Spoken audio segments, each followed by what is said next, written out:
नमस्कार दोस्तों, स्वागत है आपका हमारे YouTube चैनल पूजा सेवन स्टोरीज में। जय श्री कृष्ण दोस्तों, आज हम आपको इस वीडियो में बताएंगे उन संकेतों के बारे में जिससे आपको ये पता चलता है कि आपकी कुंडलिनी शक्ति जाग चुकी है। पहला संकेत, स्फुरण के माध्यम से चेतना का प्रस्फुटन। जब साधक की अंतरात्मा गहराई से जागृत होने लगती है तो शरीर के किसी विशेष अंग में स्वतः स्फुरण, हल्का कंपन या खिंचाव अनुभव होने लगता है। यह स्फुरण किसी नियम के अधीन नहीं होता, कभी यह भौहों के बीच, कभी मेरुदंड में तो कभी हथेलियों या तलवों में होता है।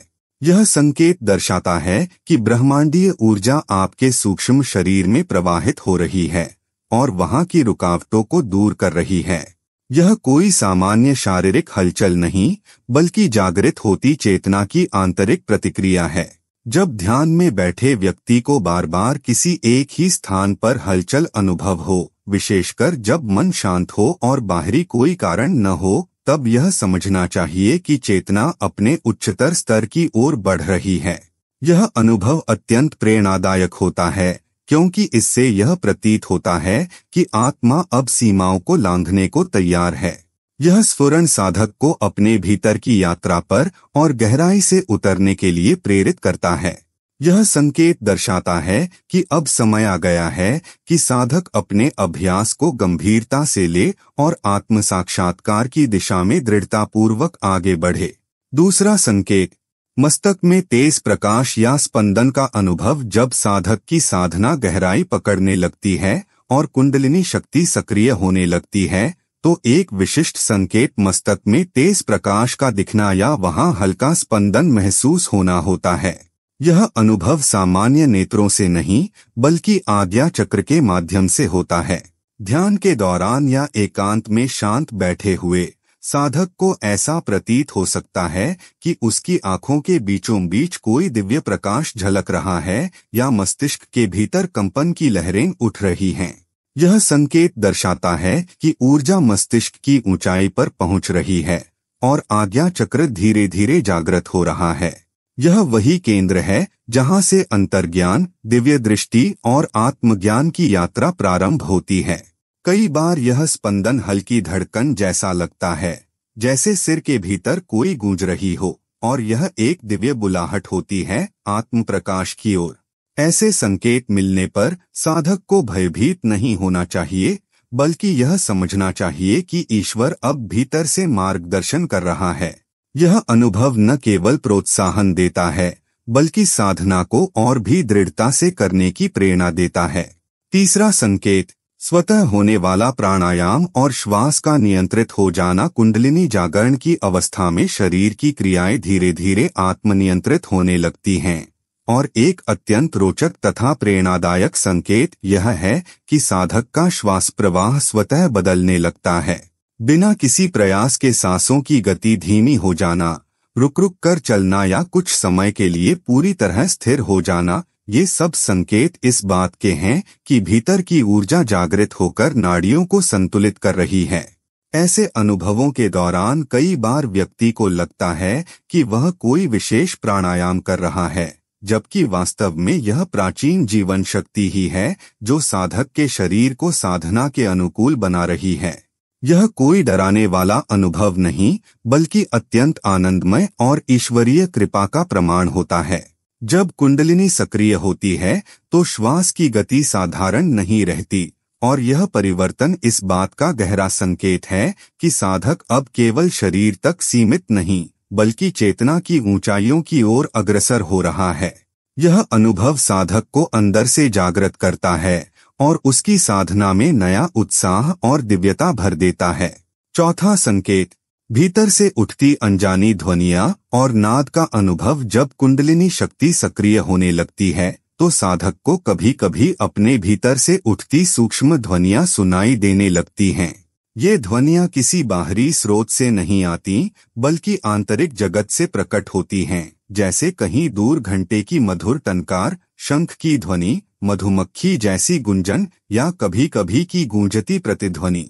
यह नाद योग का सूक्ष्म अनुभव होता है, जो दर्शाता है कि साधक की चेतना अब स्थूल से सूक्ष्म स्तर की ओर प्रवाहित हो रही है। इन ध्वनियों का आना कोई कल्पना नहीं, बल्कि यह दर्शाता है कि अंदर की ऊर्जा चेतन स्तर पर कार्य कर रही है और मस्तिष्क के अदृश्य द्वार खुल रहे हैं। यह अनुभव अत्यंत शांतिदायक और ध्यान को गहराई देने वाला होता है। जब यह अनुभव बार बार होने लगे तो यह संकेत होता है कि साधक अब बाह्य दुनिया की सीमाओं को पार कर अंतः यात्रा में प्रविष्ट हो रहा है। यह दिव्य नाद साधना को स्थिरता, शक्ति और दिशा देता है। यह कुंडलिनी जागरण की एक श्रेष्ठ अवस्था है जो आत्मा को ईश्वरीय संगीत से जोड़ती है और भीतर प्रेम, आनंद व प्रकाश की धारा बहा देती है। 5वां संकेत, शरीर का स्वतः योग मुद्राओं में जाना और आसनों का प्रकट होना। जब कुंडलिनी शक्ति भीतर से जागृत होती है तो एक विलक्षण और प्रेरणादायक अनुभव यह होता है कि शरीर बिना किसी पूर्व योजना के स्वतः विशेष योग मुद्राएं या आसनों में जाने लगता है।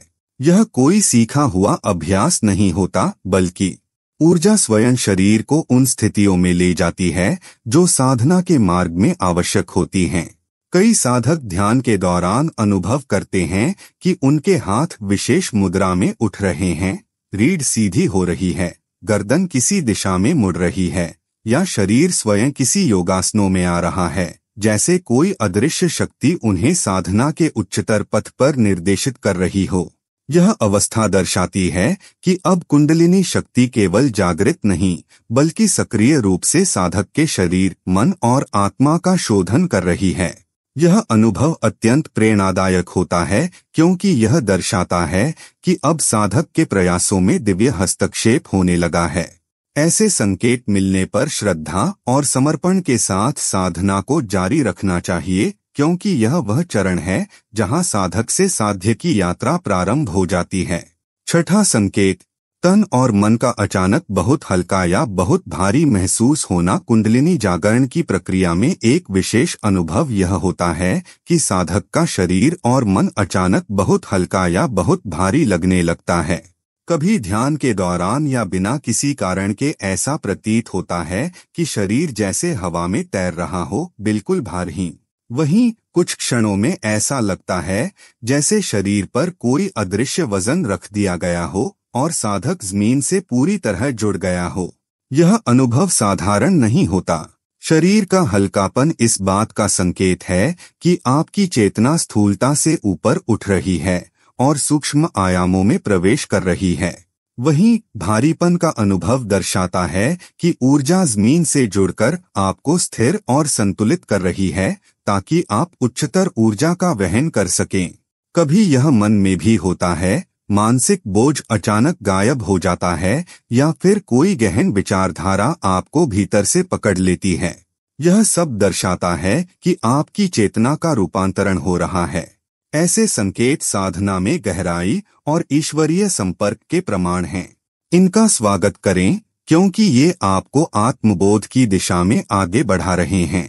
7वां संकेत, प्रकृति और समस्त जीवों के प्रति सहज करुणा और जुड़ाव का बढ़ना। कुंडलिनी जागरण का एक अत्यंत प्रेरणादायक और गहराई से परिवर्तित कर देने वाला संकेत यह होता है कि व्यक्ति के भीतर समस्त जीवों के प्रति एक स्वाभाविक करुणा और प्रेम की भावना उत्पन्न होने लगती है।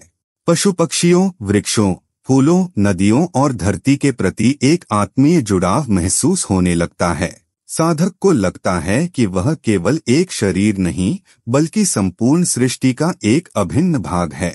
उसकी आत्मा अब सीमित नहीं रही, वह हर जीव में ईश्वर की उपस्थिति को अनुभव करने लगती है। यह भाव इतने स्वाभाविक रूप से आता है कि कोई प्रयास करने की आवश्यकता नहीं पड़ती।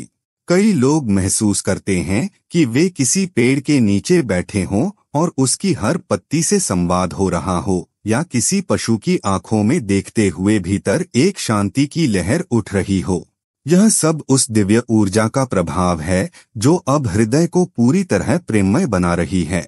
यह करुणा केवल भावना तक सीमित नहीं रहती, बल्कि जीवन शैली में भी परिलक्षित होती है, जैसे अहिंसा का पालन, पर्यावरण की रक्षा और सभी जीवों के लिए दया का व्यवहार। यह सच्चे आध्यात्मिक परिवर्तन का प्रमाण होता है। 8वां संकेत, समय की अनुभूति बदल जाना और वर्तमान क्षण में स्थिर हो जाना कुंडलिनी जागरण के गहन प्रभावों में से एक यह होता है कि व्यक्ति की समय के प्रति अनुभूति पूरी तरह बदल जाती है। पहले जहां मन अतीत की यादों या भविष्य की चिंता में उलझा रहता था, अब साधक का चित्त वर्तमान क्षण में स्थिर हो जाता है। ऐसा प्रतीत होता है कि समय जैसे रुक गया है। हर पल गहरा, शांत और अर्थपूर्ण लगने लगता है। यह परिवर्तन केवल मानसिक नहीं होता, बल्कि साधक की चेतना एक नई स्थिति में प्रवेश करती है, जहां हर क्षण में दिव्यता की उपस्थिति महसूस होती है। घड़ी की सुइयां चलती रहती हैं, लेकिन भीतर एक स्थिरता जन्म लेती है जो किसी बाहरी गति से प्रभावित नहीं होती। कुछ लोग ध्यान के दौरान या साधना में ऐसा अनुभव करते हैं कि घंटों बीत गए, लेकिन जब आंखें खोलते हैं तो केवल कुछ ही मिनट हुए होते हैं। वहीं कभी कभी कुछ मिनट इतने गहन अनुभवों से भर जाते हैं कि वे जीवन भर की स्मृतियों जैसे लगते हैं। यह अनुभव प्रेरणादायक इसलिए है क्योंकि यह दर्शाता है कि साधक अब माया के समयजाल से ऊपर उठकर आत्मा की नित्य अवस्था को छूने लगा है। यही वह बिंदु है जहां से सच्चा आत्मबोध आरंभ होता है। उम्मीद करते हैं कि आपको इस वीडियो से कुछ नया जरूर सीखने को मिला होगा। आपको वीडियो कैसी लगी हमें कमेंट बॉक्स में जरूर बताएं। अगर वीडियो के दौरान मुझसे कोई गलती हो गई हो तो मैं माफी चाहता हूं। दोस्तों, हमारे चैनल पर और भी अच्छी वीडियोस है, उन्हें भी जाकर आप जरूर देखें। लिंक जो है वह आप डिस्क्रिप्शन बॉक्स में चेक कर सकते हैं। जो अक्सर डेली हमारी वीडियोस देखते हैं, उन सभी का दिल से शुक्रिया। दोस्तों, अगर आपको ये वीडियो अच्छा लगा तो कृपया करके वीडियो को लाइक और कमेंट बॉक्स में हर हर महादेव जरूर लिखें और वीडियो को शेयर जरूर करें और चैनल को सब्सक्राइब करें। धन्यवाद। ओम नमः शिवाय। यहाँ यह बताना जरूरी है कि हम किसी भी तरह की मान्यता, जानकारी की पुष्टि नहीं करते हैं। किसी भी जानकारी या मान्यता को अमल में लाने से पहले संबंधित विशेषज्ञ से सलाह लें। वीडियो को अंत तक देखने के लिए आप सभी का बहुत बहुत धन्यवाद।